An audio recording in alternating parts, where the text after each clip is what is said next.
Pai, em Tua presença nós estamos esta manhã, início já de tarde.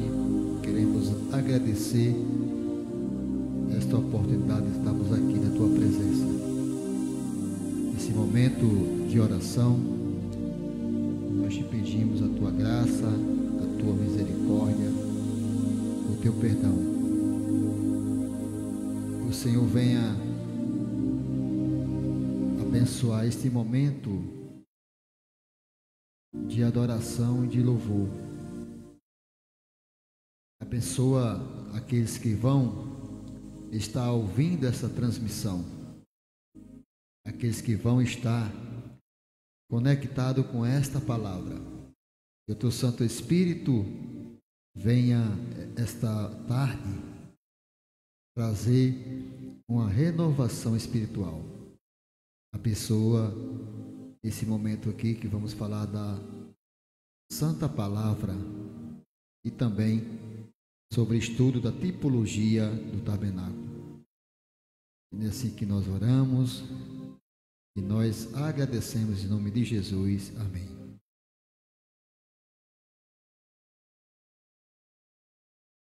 Olá pessoal, seja muito bem-vindo aqui ao nosso programa aqui, Reflexão no Lar. Estamos de volta, né? Passamos um tempo parado, muitos afazeres para fazer, mas estamos aqui para fazer a vontade do Senhor.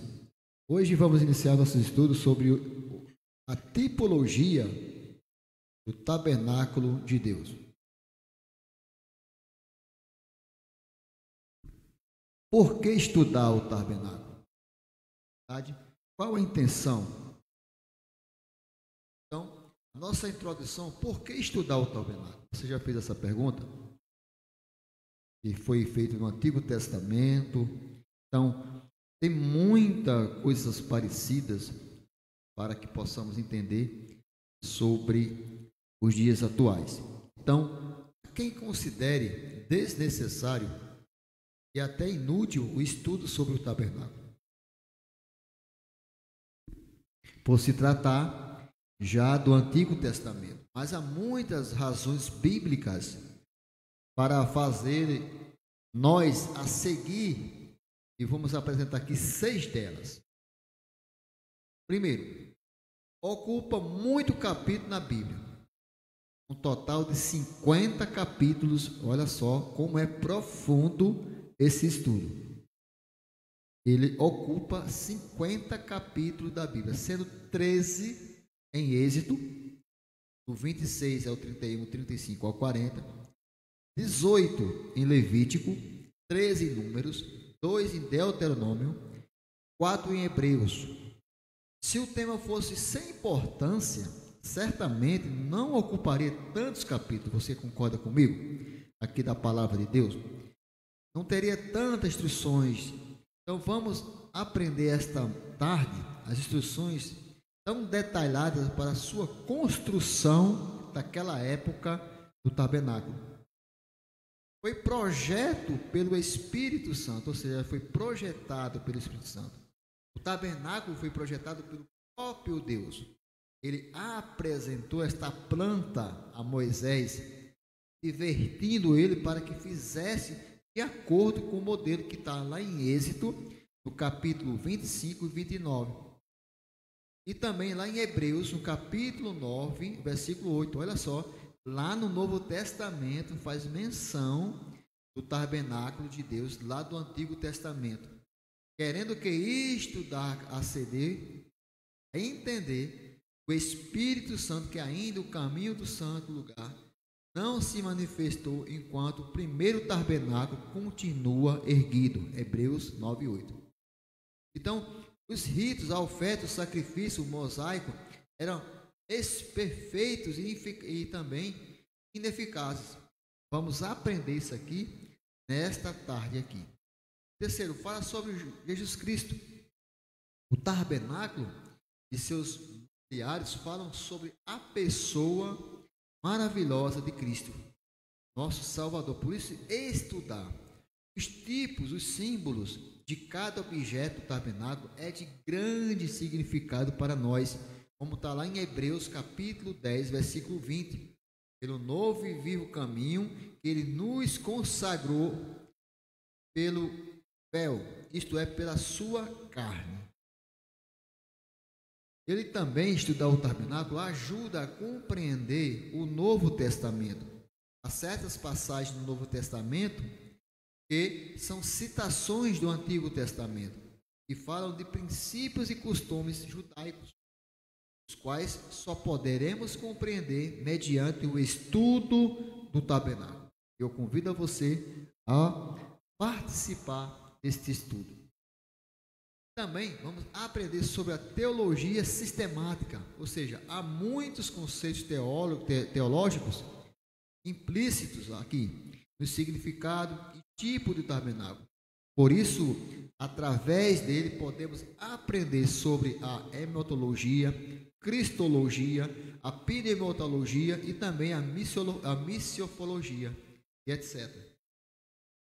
E também ela vai comprovar a inspiração da Bíblia, a riqueza de detalhes, a espantosa harmonia entre cada peça que a gente vai ver, os rituais do culto também comprova de forma indubitável mesmo a inspiração das Escrituras, que está lá em Atos 3, 22 ao 23, Atos 7, 37, João 1, 45, que diz: Filipe encontrou a Natanael e ele disse: achamos aquele que Moisés, olha lá, escreveu na lei e a quem se referiu os profetas, Jesus de Nazaré, filho de José. E também a ordem para construir o tabernáculo. Em Êxodo, você vai encontrar tudo isso lá no Antigo Testamento, no livro de Êxodo, capítulo 25, do 1 ao 9. Encontra-se esse texto onde Deus orienta Moisés para construir esse tabernáculo. E farão um santuário para eu possa habitar no meio deles. Êxodo capítulo 25, versículo de número 8. E o local da manifestação e habitação de Deus. Deus sempre desejou habitar com os homens e procurou fazê-lo manifestando-se de diversas maneiras. E vamos apresentar 7. Primeiro, Deus, ele sempre desejou habitar com os homens. E ele sempre procurou, primeiro aonde? No jardim do Éden. Lá no Antigo Testamento, no início da Bíblia, você vai ver a formação, a criação da terra, a criação de todos os animais. E Deus fala assim: não é bom que o homem, façamos o homem nossa imagem e semelhança. E aí ele faz o homem e também cria também a mulher e coloca lá no jardim do Éden. Segundo a Bíblia, todas as tardezinhas, o próprio Deus ia a esse encontro para se relacionar com Adão e com Eva. Então, Deus, ele sempre se preocupou. Outro ponto também, da manifestação, da habitação de Deus, que ele sempre procurou se relacionar com o homem, no Monte Sinai. A gente vemos exemplo de Moisés. Outro ponto também, o próprio tabernáculo. Ele sempre se procurou, também lá no templo. E aí, ele se transfigurou em próprio Cristo, Jesus Cristo. Ele sempre procurou se habitar, se relacionar com o homem. E aí vem a igreja e agora a Nova Jerusalém, que essa Nova Jerusalém não é aqui. É aonde os santos serão arrebatados. No Jardim do Éden, a primeira manifestação visível de Deus ocorreu no Jardim do Éden. Todos os dias Deus visitava Adão no jardim para manter a comunhão com o homem. Ouviram a voz do Senhor Deus que passeava no jardim, Gênesis 3:8. Entretanto, a presença de Deus no jardim do Éden foi interrompida por quê? Por causa do pecado. O homem foi lançado para fora e Deus pôs querubins à porta do jardim para impedir que o homem entrasse. Gênesis capítulo 3, versículo 22 ao 24. No Monte Sinai, nós conhecemos essa história, quem lê a Bíblia sabe. Depois, Deus se manifestou novamente aonde? No Monte Sinai. Ocasião em que ele revelou os 10 mandamentos a quem? A Moisés. Esse capítulo 19, versículo 9 ao 11, 24, 1 ao 2. O terceiro dia do Senhor descerá diante dos olhos de todo o povo sobre Monte Sinai. A manifestação divina de Deus no Monte Sinai foi também temporária, como no Jardim do Éden, porque se Deus, o que aconteceu? Continuasse se manifestar desta maneira, o povo seria destruído. Além disso, somente Moisés podia aproximar-se de Deus, enquanto o povo olhava de longe. Êxodo capítulo 20, versículo 21. No tabernáculo que nós estamos estudando, o tabernáculo era necessário para que Deus pudesse manifestar a sua presença no meio do povo pecador que era na época, de modo que o povo não merece. Aí você vai ver em Êxodo 20, 19: fala-nos tu e te ouviremos, porém não fale Deus conosco, para que não morramos. Uma vez em que a presença de Deus estava velada ao interior do tabernáculo, o povo não estaria sujeito ao risco da morte pela presença santa do Senhor. E aí ele se apresenta, se manifesta, querendo habitar onde? No templo. O templo foi o quarto local onde a habitação de Deus, o templo era uma cópia ampliada, requintada do tabernáculo. Foi Salomão que começou a edificá-lo, levou 7 anos para concluir a obra. Quando o templo foi concluído, o tabernáculo foi construído pelos sacerdotes, lá em 1 Reis, capítulo 8, versículo 1, 4 ao 6. E aí é introduzido em seu interior. O templo é também, por este motivo, um tipo de Cristo, mas também é da igreja glorificada, como está lá em 2 Crônicas 6 ao 2. Podemos comprovar esse fato por 2 motivos. Primeiro, o templo estava na cidade santa, ao contrário do tabernáculo, tipo da igreja humilhada na terra do deserto. Segundo, o templo era todo esplendoroso por fora, como se não os crentes na glória, como se manifestação anterior. O templo foi local temporário da manifestação divina. O profeta Ezequiel descreveu uma triste cena da presença gloriosa do Senhor retirando do templo. Você vai ver em Ezequiel 8, no capítulo 8, versículo 4, 9 e 3. Deus abandonou o templo, destinando a destruição, lá em 2 Crônicas 36, 18 ao 19. A quinta manifestação do desejo da habitação de Deus é o próprio Jesus Cristo.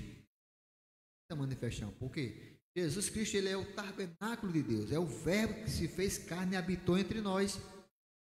E vimos a sua glória como a glória do unigênito do Pai, cheio de graça e da verdade. João 1, 14. O corpo de Jesus é o tabernáculo de Deus, que está lá em Hebreus 10, 5. Porque nele habita corporalmente toda a plenitude de Deus. A sexta manifestação de habitação que Deus tem é a igreja. A igreja é a sexta habitação, por quê? O desejo de Davi para construir uma casa ao Senhor cumpriu-se na igreja, porque Deus não habita em casa feita por mãos de homens, em 1 Reis 8, 27. Nenhum templo, por mais magnífico que fosse, poderia conter a presença do Deus Altíssimo, mas, na verdade, habitará Deus com os homens na terra. Eis que os céus e o céu, os céus não podem conter, quanto menos está na casa que tenho edificado. 1 Reis 8, 27. E aí, fechando esse momento, ele apresenta-se a Nova Jerusalém. É a última habitação de Deus, e nela se cumprirá o plano de Deus. Esse aqui o tabernáculo de Deus com os homens, pois com eles habitará, e eles serão o seu povo e o meu mesmo Deus. Entrará com eles e serão o só Deus, o seu Deus. Apocalipse 21, 3. Lá veremos a face de Deus e verão o seu rosto, que está lá em Apocalipse 22, 4. Essa é a Nova Jerusalém. E o local da habitação de Deus. O tabernáculo foi o terceiro local da manifestação divina, mas foi o primeiro local onde Deus passou a habitar com o homem pecador. Portanto, o tabernáculo passou a ser não apenas um local de manifestação divina, mas a própria morada de Deus, que está lá em 1 Samuel 2,32.